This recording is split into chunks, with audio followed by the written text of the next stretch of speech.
Hello everyone, good morning. Welcome to my YouTube channel. एक नए video के साथ मैं पुनः हाजिर हूं and today's topic is types of cell. तो आज इस वीडियो में हम लोग कवर करने की कोशिश करेंगे कि basically how many types of cells are there and what are the major differences among all of them. तो एक एक करके हम लोग इस टॉपिक को कवर करते जाएंगे। फर्स्ट ऑफ ऑल मैं बताना चाहूंगा कि यहाँ पर मैंने अपने नोट्स के स्नैपशॉट डाले हुए हैं। So you don't need to worry about the notes. आप आराम से वीडियो को पॉज करें और यहाँ से आप इसे नोट डाउन भी कर सकते हैं। So without any further edu, let's start the video. This is the very first page. मैं थोड़ा सा इसे जूम कर देता हूं ताकि आपको पढ़ने में इसे कहीं भी दिक्कत ना हो। Let's start with our. So friends, अगर कोई आपसे पूछता है कि how many types of cells are there, तो cells can be classified on various basis. हम लोग अलग अलग बेसिस पर इसे क्लासिफाई कर सकते हैं। First of all, on the basis of number. On the basis of number it is of two types, that is unicellular and multicellular. On the basis of nucleus, cell में nucleus present है या फिर absent है, on that basis we have two types, that is prokaryotic and eukaryotic. And on the basis of classification, आपकी जब पूरे के पूरे लिविंग वर्ल्ड को क्लासिफाई किया गया, तो on that basis we have basically three major types of cells, that is plant cell, animal cell and fungal cell. तो इतने टाइप्स के सेल हमें कवर करने हैं यहाँ पर, तो कोई भी दिक्कत नहीं होने वाली है। एक एक करके हम लोग सारे टॉपिक्स को कवर करते जाएंगे। चलिए, let's start with our first one, that is unicellular versus multicellular. तो यहाँ पर फ्रेंड्स सबसे पहले हम लोग इसके बेसिक डिफिनेशन से स्टार्ट करते हैं। एज द नेम सजेस्ट, अगर इस वर्ड को स्प्लिट किया जाए unicellular, simply split this word unicellular. तो this word is composed of two parts, that is first one is uni. This word uni, it stands for one, and cellular, this word comes from cell. That means those organisms which are composed of a single cell are known as unicellular. तो वैसे सारे organism जो कि single cell के बने होते हैं उन्हें हम यूनिसेलुलर कहते हैं। Some of the common examples are bacteria, amoeba, paramecium, chlamydomonas, yeast and rhizopus. These are some of the common examples of unicellular organisms. साथ ही साथ यहाँ पर ध्यान रखना है कि दिस सिंगल सेल, चूंकि यूनिसेलुलर एक ही सेल के बने होते हैं, तो this single cell is capable to perform all life processes. जीवन जीने के लिए जितने भी बेसिक लाइफ प्रोसेसेस होते हैं वो उसी सिंगल सेल के अंदर होते हैं। For example, some of the common life processes are nutrition, respiration, excretion, growth and reproduction. ये सारा का सारा काम जो होता है वो इसी सिंगल सेल के अंदर होता है। चलते हैं हमारे अगले टॉपिक पर, that is multi cellular organism. तो यहाँ पर ध्यान देना है friends, as the name suggest multi cellular, इसके नाम से ही आपको मालूम चल जाएगा। अगर हम वर्ड को स्प्लिट करते हैं, मल्टी सेलुलर, मल्टी सेलुलर, तो this word multi, it stands for many, and cellular again comes from cell. That means those organism which are composed of a number of cell, जो कि दो से ज्यादा cell के बने होते हैं, उन्हें हम मल्टीसेलुलर ऑर्गेनिज्म कहते हैं।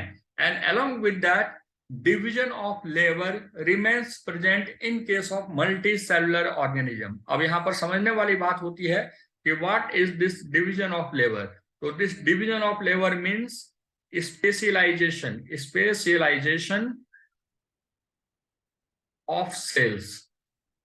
अपने काम की एफिशिएंसी को बढ़ाने के लिए अलग अलग सेल क्या करते हैं, वो स्पेसिफाई कर लेते हैं खुद को। For example, group of cells having common origin and common function. वैसे सारे सेल जिनका ऑरिजिन कॉमन हो, फंक्शन कॉमन हो, they makes tissue.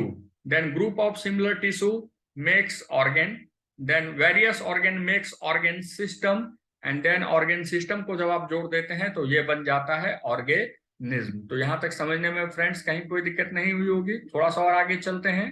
Some of the common examples of multi cellular organism. अगर कोई आपसे एग्जांपल पूछता है मल्टी सेलुलर ऑर्गेनिज्म के, तो basically all the plants, all the animals are multi cellular. Then some fungus, fungi, members of fungi, they are also unicellular, but we do have exception yeast. yeast जो होता है ये fungus होता है, which is an exception of multicellular. अगर आपसे कोई पूछता है तो yeast, then rhizopus, rhizopus is also a fungus, और rhizopus का ही दूसरा नाम होता है bread mold. So these are some of the common examples of multicellular organism. तो फ्रेंड्स यहाँ पर हम लोग डिफरेंसेस भी देख लेते हैं कि what are the major differences between unicellular and multicellular organism. तो कुछ बेसिक डिफरेंस हम लोग कवर करने की कोशिश करते हैं. First of all, unicellular organisms composed of single cell. Unicellular organism जो होते हैं वो सिंगल सेल के बने होते हैं. But on the other hand, multicellular organisms are composed of a large number of cells. 2 से ज्यादा सेल की नंबर होती है. All activities of life are performed by a single cell. जितने भी लाइफ प्रोसेसेस होते हैं, for example nutrition, digestion, respiration, reproduction, all these functions takes place inside a single cell. But in case of multicellular organism, specialized cell perform specific function, और इसे हमने पहले ही cover किया है. This specialization means division of labour. चलते हैं तीसरे पॉइंट की ओर, जो यहीं पर सेम पॉइंट है. Division of labour remains absent in case of unicellular organism. यहाँ पर डिवीजन ऑफ लेबर एब्सेंट होता है, रीजन क्योंकि ये एक ही सेल के बने होते हैं. On the other hand, division of labor remains present in case of multicellular organism. जब हम multicellular की बात करते हैं तो वहां division of labor आपका प्रेजेंट होता है. चलते हैं अगले पॉइंट की तरफ. First point, complete cell undergoes reproduction. पूरा का पूरा जो सेल होता है वही रिप्रोड्यूस कर जाता है. कंप्लीट सेल आपकी रिप्रोडक्शन में चली जाती है. But on the other hand, अगर हम मल्टीसेलुलर ऑर्गेनिज्म की बात करें तो ओनली जर्म सेल, केवल जर्म सेल जो होते हैं वे ही रिप्रोडक्शन में पार्टिसिपेट करते हैं. And these germ cells can also be referred as gametes. ये जो जर्म सेल होते हैं या गैमेट्स होते हैं ये रिप्रोडक्शन में पार्ट करते हैं. For example, in case of human, male gamete is known as sperm and female gamete is known as ovum. तो ये आपका मेल गैमेट डिनोट करता है and this one denotes the female gamete. तो in case of multicellular organism, germ cell participates in reproduction. Life span, जीवन काल, तो unicellular का लाइफ स्पेन काफी छोटा होता है एज कंपेयर टू मल्टीसेलुलर, जहां पर लाइफ स्पेन आपकी लंबी होती है. Then some of the common examples are bacteria, amoeba, yeast and paramecium. Some of the common examples of unicellular organism. On the other hand, plant cell, animal cell, fungal cell, these are some of the examples of multicellular organism. चलिए अब चलते हैं हम लोग अगले topic की ओर. पहला हमने कवर कर लिया है. Let's move on to our next topic, that is prokaryotes versus eukaryotes, या फिर prokaryotic cell versus eukaryotic cell. तो यहाँ पर you can pay attention here. This prokaryotic word is a combination of two words, that is pro and caryon. ये दो शब्दों से मिलकर बना होता है. Pro, this pro word, it signifies early or primitive. Primitive मतलब कि जो कि बिल्कुल पुराना हो. And caryon words, it denotes nucleus. That means organism with primitive nucleus are known as prokaryotic organism. और अगर हम बात करते हैं eukaryotic organism की, तो यहां पर ध्यान देना है. थोड़ा सा ये यहाँ पर ओमिट हो गया है, कोई बात नहीं, मैं आपको बता दूंगा. This eukaryotic word, this word comes from two words u plus caryon. तो यहाँ पर ध्यान देना है कि this u, it denotes true or well defined. And caryon stands for nucleus. That means organism with well-defined or true nucleus are known as eukaryotic organism. तो यहाँ तक आपको definition समझने में दिक्कत नहीं हुई होगी. Organism with primitive nucleus are known as prokaryotes, and organism with well-developed or true nucleus are known as eukaryotes. तो यहां तक समझने में दिक्कत नहीं हुई होगी. चलते हैं हम लोग टॉपिक के और आगे की ओर. First of all, let's talk about prokaryotic organism. तो first of all, organism in which nucleus, वैसे ऑर्गेनिज्म जिसमें न्यूक्लियस कैसा होता है, प्रिमिटिव होता है या फिर इंसिपिएंट होता है, ठीक है। एंड साथ ही साथ membrane bound cell organelle remains absent. तो यहाँ पर तीन चीजें ध्यान रखने की है। Organism in which nucleus is primitive और इंसिपिएंट, इंसिपिएंट मतलब कि अंडर डेवलप्ड न्यूक्लियस। तो वैसे सारे ऑर्गेनिज्म जिसका न्यूक्लियस पुअरली डेवलप होता है, पुअरली डेवलप्ड न्यूक्लियस होता है, उसे हम प्रोकैरियोट्स कहते हैं। साथ ही साथ membrane bound cell organelles absent होते हैं। तो मेम्ब्रेन बाउंड सेल ऑर्गेनेल्स के कुछ एग्जांपल्स मैं लिख दे रहा हूं। For example mitochondria, mitochondria, then we have chloroplast. So these are some of the membrane bound cell organelles, and these organelles remains absent in case of prokaryotes. And some of the common example is bacteria. All bacteria are prokaryotes. तो ये आपको याद रखना है कि all members of kingdom bacteria or kingdom monera, they are prokaryotes. And cyanobacteria, also known as BGA, B stands for blue, G for green, A for algae. Cyanobacteria or BGA is also classical example of prokaryotic organism. अब यहाँ पर ध्यान देना है friends, मैंने एक simple सा diagram भी यहाँ बनाया है। इस डायग्राम को अगर आप बोलें तो मैं इसे एक्सप्लेन कर देता हूँ। तो basically this is simple diagram of a bacterial cell. तो first of all over here we have flagella. Flagella helps in locomotion, ये बैक्टीरिया को मूव करने में हेल्प करता है। Then these small thread-like structures, they are known as pili and fimbri. Pili and fimbri, ये पाई जाती है। Then over here, this long chain-like structure, this is known as polyribosome. Polyribosome. This structure over here, it is known as mesosome.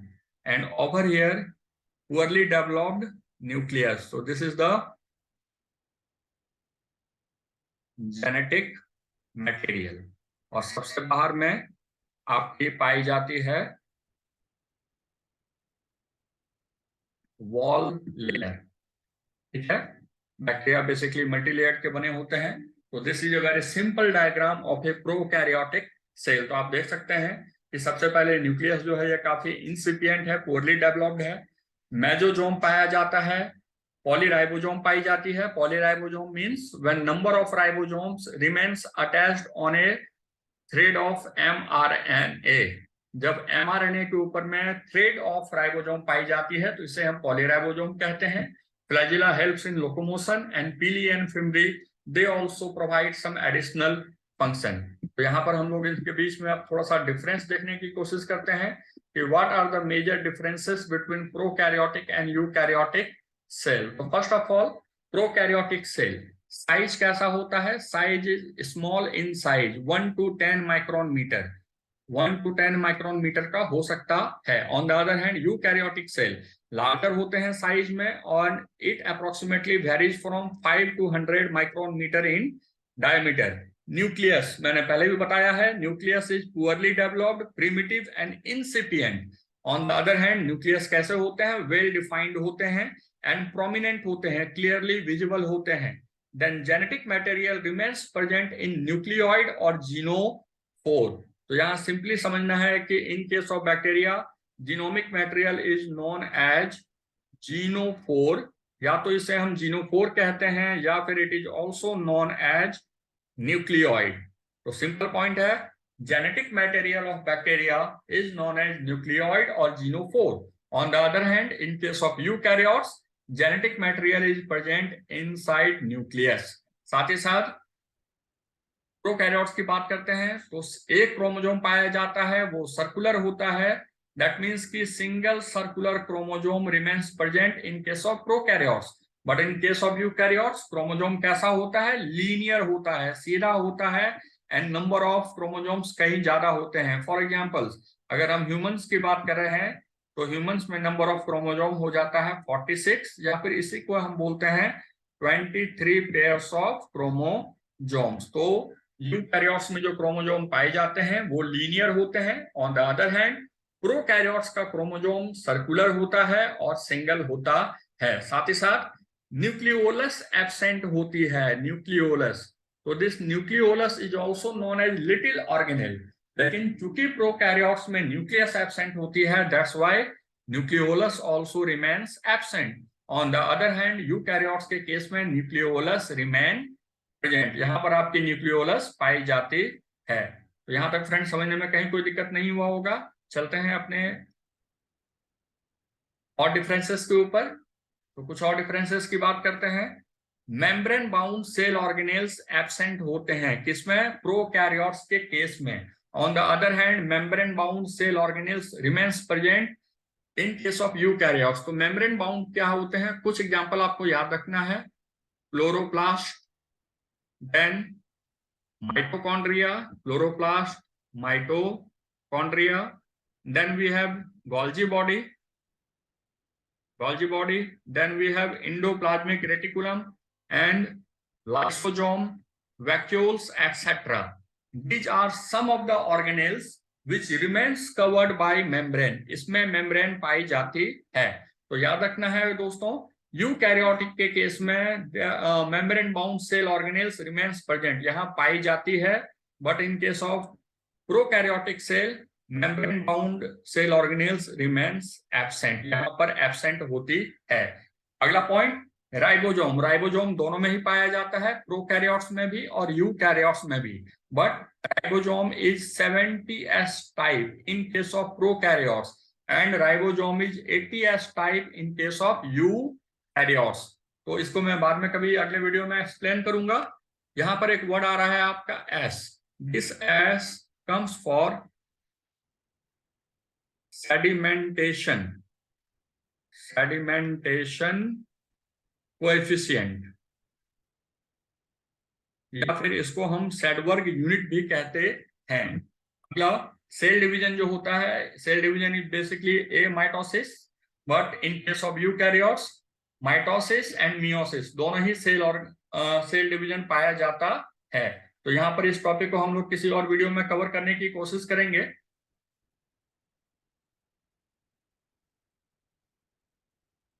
किसी और topic में इसे हम cover करने की कोशिश करेंगे कि what are various types of division. तो इसमें ध्यान रखना है, in case of prokaryotes cell division is amitosis, in case of eukaryotes cell division can be mitosis and meiosis. और साथ में एग्जांपल दिए गए हैं कुछ यहाँ पर, bacteria, blue green algae, prokaryotes के example. And if you talk about eukaryotes then plant cell, animal cell, fungus and protozoa.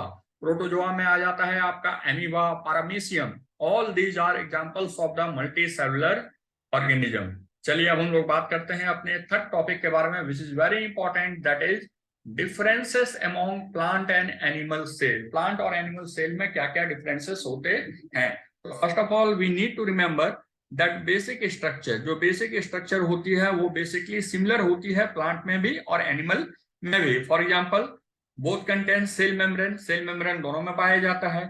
Cytoplasm दोनों में पाया जाता है। न्यूक्लियस प्लांट सेल में भी होते हैं, एनिमल सेल में भी होते हैं। Then Golgi body, mitochondria, ribosome, these are some of the common structures among both plant and animal cell।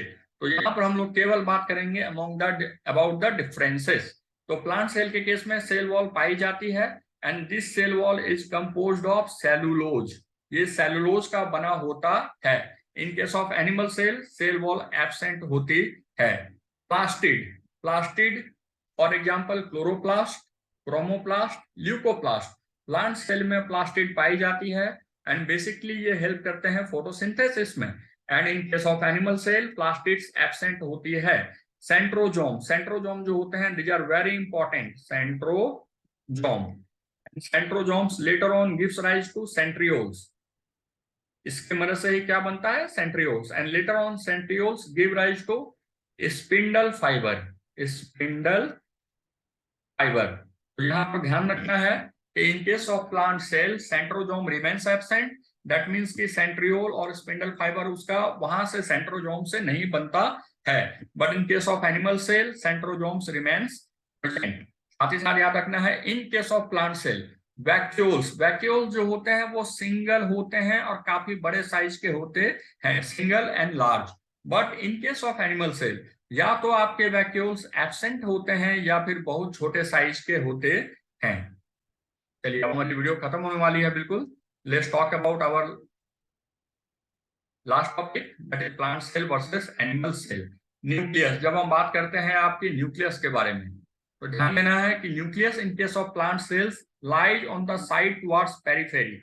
ये थोड़ा सा आपके पेरिफेरी के तरफ होता है, बिल्कुल सेंटर में नहीं होता। आप यहाँ डायग्राम में देख सकते हैं, this is the large vacuoles, और ये जो आपका न्यूक्लियस है ये थोड़ा सा पेरिफेरी की तरफ आपका मूव कर जाता है। और ये आपको ध्यान देना है, in case of animals nucleus is basically centrally located, centrally placed. Basically वो कहां पर होता है, सेंटर पर पाया जाता है। प्लांट सेल का साइटोप्लाज्म आपका कम डेंस होता है, लेस डेंस होता है, ज्यादा गाढ़ा नहीं होता। बट एनिमल सेल का जो साइटोप्लाज्म होता है वो ज्यादा डेंस होता है और ग्रैन्युलर होता है। दैट मीन्स कि उसमें छोटे छोटे ग्रैन लाइक स्ट्रक्चर्स दिखाई पड़ते हैं। Plant cells are rigid and can not change shape. Plant cell जो होते हैं वो रिजिड होते हैं, रिजिड मतलब कि टफ होते हैं, या फिर इसको हम लोग दूसरे भाषा में हार्ड भी समझ सकते हैं। ये कैसा होता है, हार्ड होता है, एंड बेसिकली ये शेप चेंज नहीं करता। On the other hand animal cells can change their shape. हम लोग अपने सेल के शेप को थोड़ा बहुत चेंज कर सकते हैं। Plant cells are usually larger in size. अगर हम साइज की कंपैरिजन करते हैं तो प्लांट सेल एनिमल सेल से बड़े होते हैं, and animal cells are comparatively smaller in size. अगर बात करते हैं प्लांट सेल की, तो प्लांट सेल में जो स्टोर्ड फूड होता है, जो जमा खाना होता है, that is known as starch, type of carbohydrate. But animal cell का जो स्टोर्ड फूड होता है that is glycogen. Both starch and glycogen दोनों ही जो होते हैं ये कार्बोहाइड्रेट ग्रुप के मेंबर होते। नीचे में मैंने आपके कन्वीनियंस के लिए दोनों ही प्लांट सेल और एनिमल सेल का डायग्राम बना दिया है, ताकि इसको देखकर भी आप इजिली समझ सकते हैं। तो over here we have the plant cell and the animal cell। अगर आप इसको लेवल करना चाहें तो first of all outermost cell wall, सबसे बाहर में आपकी सेल वॉल है। Then inside cell wall we have cell membrane, यहाँ पर आपका, and this cell membrane is common among both plant and animal cell.